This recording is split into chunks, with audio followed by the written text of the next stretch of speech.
Hi, it's me, Shelley Lefko again. Just in case you didn't meet me on a previous video, I'll tell you a bit about me before we begin. I'm Morty's wife and a certified Lefko Method facilitator.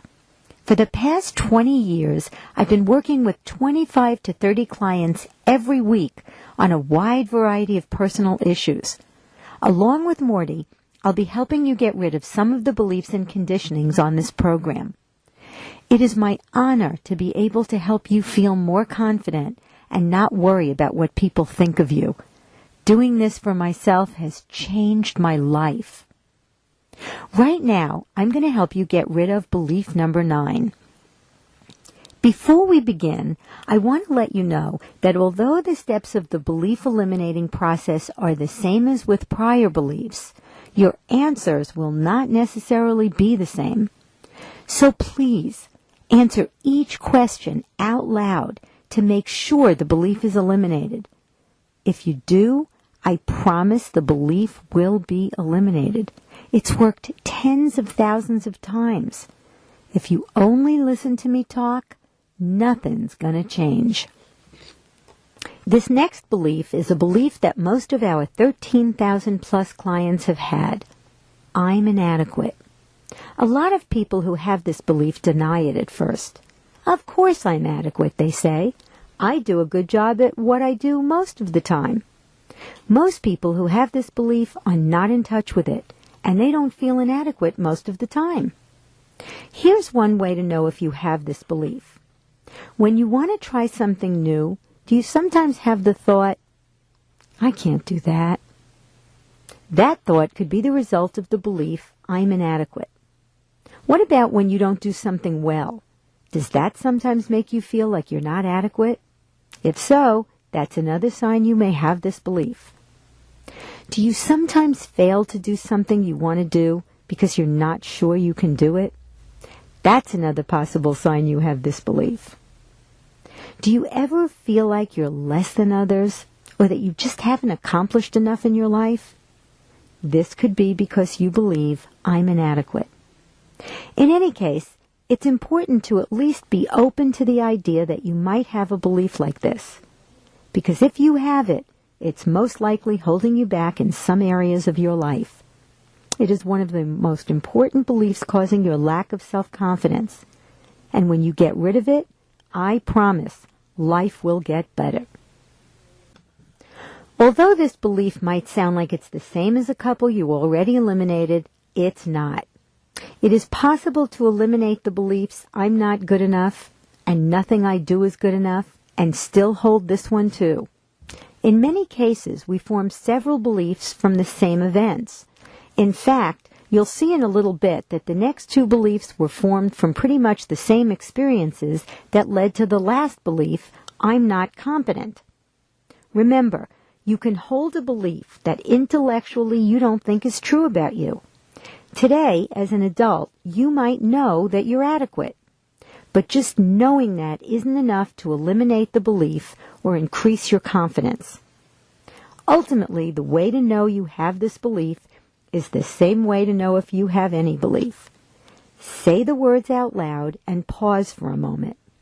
If the words feel true or negative, even a little bit, you have the belief. Try it right now. Please say, I'm inadequate, out loud, and then be still for a moment. Does it feel even the slightest bit true? Or does it feel bad? Or do you feel resistant to saying these words? If you said yes to any of these questions, you have the belief. Now you know what it feels like to say these words while you still have the belief. You'll say the same words out loud at the end of the process and will experience what the same words feel like when you no longer believe them. Okay, let's get rid of I'm inadequate. Based on our experience with thousands of clients, I can honestly say that most people who lack the self-confidence to do what they really want to do have this belief. When you find the source of this belief, you'll understand why so many people have it. But if you're absolutely certain that you don't have this belief, please click Next Belief and proceed to the next belief. Don't forget, though, if you do have this belief, you could be missing out on the opportunity to get rid of it forever. And if you believe it and you don't get rid of it, you probably won't be able to significantly improve your sense of self-confidence. My voice will stop now so you can write down this belief in the text box below this video. Click Continue when you're ready to continue with the process to eliminate the belief, I'm inadequate.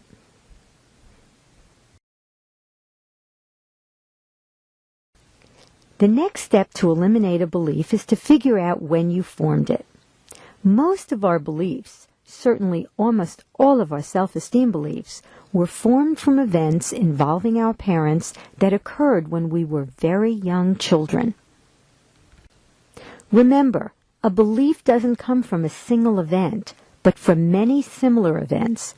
And when it's a very broad belief like mistakes and failure are bad, or a belief about yourself like I'm inadequate, it's usually formed from experiences you've had with your parents when you were very young.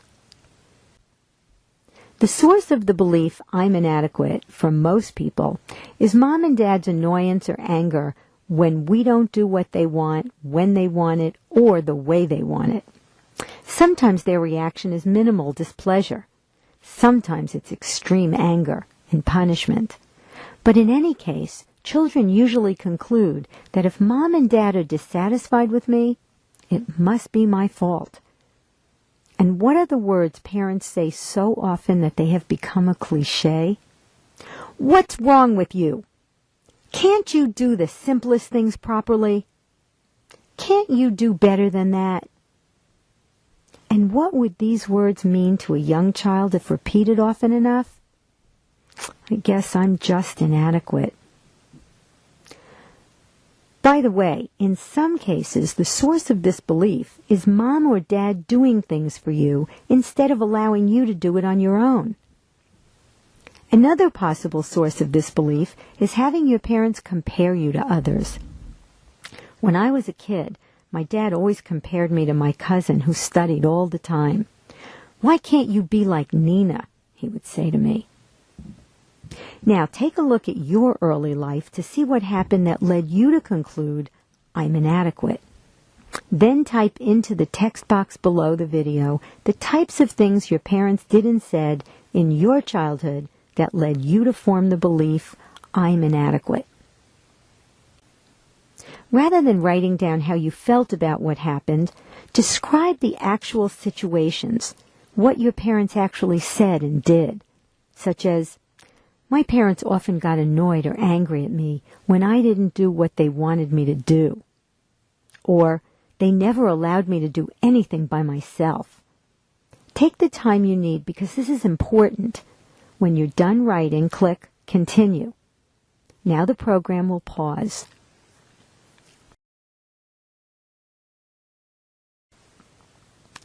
Look at the events you've written down. Is it real to you that the conclusion you reached, I'm inadequate, is a valid interpretation of those events? Can you agree that virtually any child at that age, in those situations, would have reached a similar conclusion? If so, you're probably ready to play the possibilities game. We'll imagine that 4 of your friends are visiting you and looking at a videotape of those events that you wrote down. Your interpretation of those events when you were a child was, I'm inadequate. That is one valid interpretation of mom and dad's behavior. But there are other reasonable interpretations of the same childhood events that you didn't think of then. So let's ask each of your friends for another alternative interpretation. Can you see that one friend might well say, Mom and Dad thought you weren't adequate, but they were just plain wrong. Couldn't the idea, Mom and Dad thought you were inadequate but were just plain wrong, explain those events in your childhood just as well as your original interpretation, I'm inadequate? Here's what your second friend says. Mom and Dad were mad and annoyed because they weren't patient, not because you weren't adequate. Doesn't this interpretation also explain those events in your childhood just as well as your interpretation that I'm inadequate? Here's a third possible interpretation of those childhood events. Mom and Dad compared you to others because they thought you could do anything others could do because you were so adequate. Doesn't this interpretation also explain those events in your childhood just as well as your original interpretation that I'm inadequate? Those experiences with your parents could be explained in many different ways. Here's one your fourth friend suggests. Mom and Dad's annoyance wasn't because you weren't adequate. They just had unrealistic expectations for a child your age. Couldn't any one of these interpretations explain these events just as well as the statement, I'm inadequate? Of course they can. So is it real to you that a belief you've lived with almost your entire life, something that you thought was a fact, is not a fact, isn't the truth at all? It's only a truth, merely one interpretation of many possible interpretations of earlier events. Right? Please continue to interact totally with this program in order for it to work, and that includes answering my questions out loud, even if your answer is a simple yes or no. So, let me repeat the question. Is it real that I'm inadequate is not a fact? It's not the truth, but just a truth, merely one interpretation of many possible interpretations of earlier childhood events.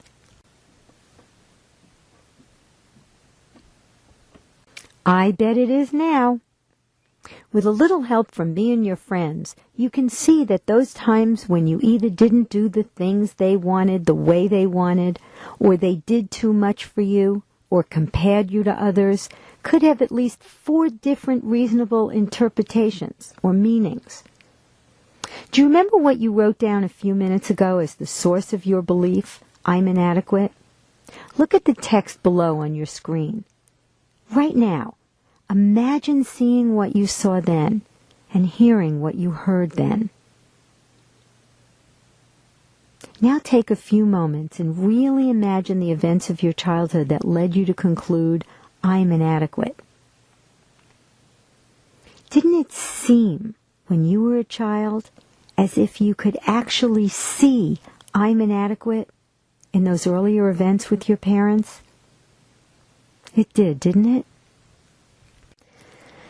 You may have the sense that you didn't see the belief. You felt it. Once you formed the belief I'm inadequate, you probably did feel it too. I'll get back to the feeling in a minute. But what I'd like you to focus on now is not the feeling, but on my question. Didn't it seem as if you saw I'm inadequate?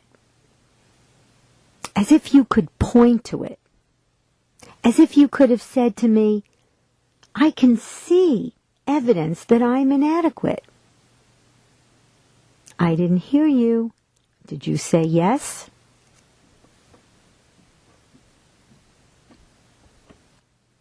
Remember what I explained when you were eliminating the earlier beliefs. What happened was that you looked at events that could have had many different meanings and chose one, which in this case was, I'm inadequate. By giving that specific meaning to the events, each time you saw Mom and Dad's behavior, it was as if you could see the meaning in their behavior. But you didn't discover the meaning in the events. You gave the meaning to the events. They had no meaning before you gave them one. Now that you know that it seemed as if you saw I'm inadequate as a child, I'd like you to look again. Did you really see I'm inadequate? If you did, what does I'm inadequate look like? Could you really point to it? Does I'm inadequate have a color, a shape, a location? Even if your parents said those very words to you, you still only saw them say it. You never heard that it was true. There are as many interpretations of your parents saying something as there are of their behavior. You can't see that anything they say is necessarily true, or even that they believed it themselves. Is it real to you now that you saw events, but never really did see, I'm inadequate? If anything you can really see can be described, and if you can't describe what I'm inadequate looks like, is it clear now that you never really saw it? Since you never really saw I'm inadequate, what did you actually see? Is it clear now all you really saw was the reaction of one or both of your parents when you did something they weren't happy about, or you saw them doing lots of things for you and not allowing you to do them? In other words, all you really saw was a series of events. You see, what happened was that you looked at a series of events that can be interpreted in many different ways. You gave the events one meaning, which is, I'm inadequate. By attributing that specific meaning to the events, each time you saw Mom and Dad's behavior, it was as if you could see that meaning in their behavior. But you didn't discover the meaning in the events. You attributed the meaning to the events. They had no meaning before you gave them one. Is it real now that the events had no meaning until you attributed one to them? Here's another way to understand that events have no inherent meaning. When I say that, I'm saying you don't know anything for sure about you, about other people, about life as a result of these experiences. What do I know for sure about you from knowing about how your parents treated you when you were a child? Is it clear that I wouldn't know anything? And if I don't know anything, you don't either. All you know for sure is what actually happened.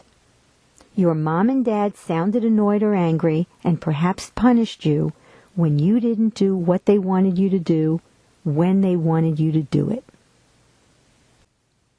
And finally, if you never saw I'm inadequate out there in the world, where has it been all these years? Did I hear you say that I'm inadequate has only ever existed in your mind? That you never did see it out in the world? That's right.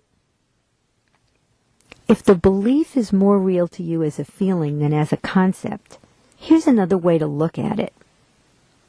Didn't it seem as if your parents' behavior and comments when you were a child made you feel like you were inadequate? It did, didn't it? Earlier, you realized that the events have no meaning. Is it possible for events that have no meaning to make you feel I'm inadequate, or anything else for that matter? Of course not. So if Mom and Dad's behavior couldn't have made you feel I'm inadequate, what did make you feel that? By now I think you know the answer to that question. Please answer out loud. That's right. You felt I'm inadequate only because that's the meaning you had already given to your parents' behavior. Let me help you make this real. Imagine that I had been there when you were a little child and had shown you the interpretations we talked about a few minutes ago for your parents' behavior. And after that conversation, you concluded, my parents are having unreasonable expectations of me. Their annoyance has nothing to do with whether I'm adequate or not. Here's what I'd like you to do now. Take a moment and really imagine being a child and Mom and Dad get annoyed at you again for something you did or didn't do.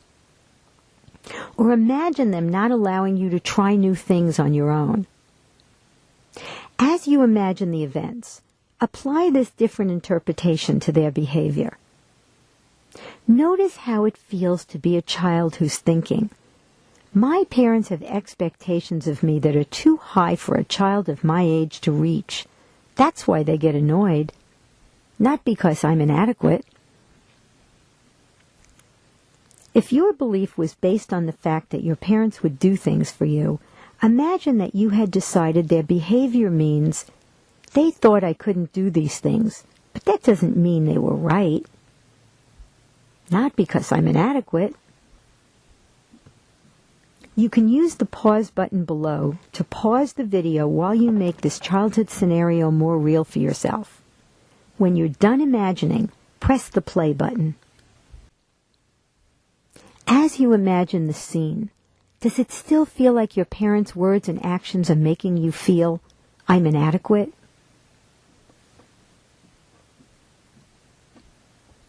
Probably not. And if you didn't feel I'm inadequate then, would you feel it now? Again, the answer is no, isn't it? So Mom and Dad's behavior never caused you to feel I'm inadequate. That feeling came from your interpretation of their behavior. And since your feelings were not caused by external events, they were only the result of a meaning you made up to explain the events. Is it real that the feelings you had when your parents were annoyed or angry didn't tell you anything at all about whether or not you were adequate? They didn't, did they? Okay, now, take a deep breath. Let it out slowly. And then say out loud, I'm inadequate. Does it still feel like it's true at all? Even a little bit? Your answer is very important here. Don't forget that when we form beliefs, we give meaning to events that have no real meaning. When we think we observe the meaning in the events, out there in the world, it becomes a fact for us. Once we realize that the earlier events never had any real meaning, that the meaning was only in our mind, that it was never a fact, that the feeling we had was caused by the meaning we gave meaningless events, the belief disappears forever. Take another deep breath. Okay, say, I'm inadequate, out loud. I'll bet it feels very different when you say those words now than when you said them at the beginning of this exercise. Do these words feel true, even a little bit? Unless the belief is 100% gone and the words don't feel true at all, you probably still have the belief. Remember, holding a belief is like being pregnant. You either is or you ain't. There's no sort of. If the belief is still there, it probably still seems like you saw it. Once it no longer seems as if you saw, I'm inadequate, in those early events, the belief will be gone. So please click the repeat button to repeat that step of the process. If the belief is gone, please click continue.